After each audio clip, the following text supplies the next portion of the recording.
You ask Tiger to calculate. This deals with linear inequalities with one unknown. The final result is m greater than -2.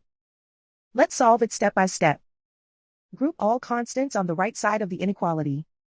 Subtract 9 from both sides.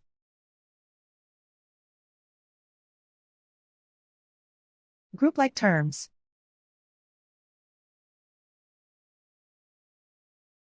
Simplify the arithmetic.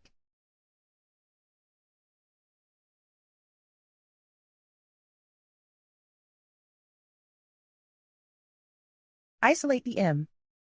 Divide both sides by 4.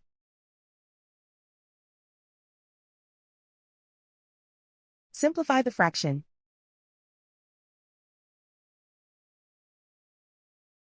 Find the greatest common factor of the numerator and denominator.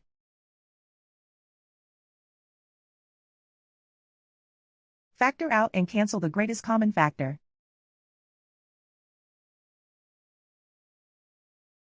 Plot the solution on a coordinate grid. And so the final result is m greater than -2.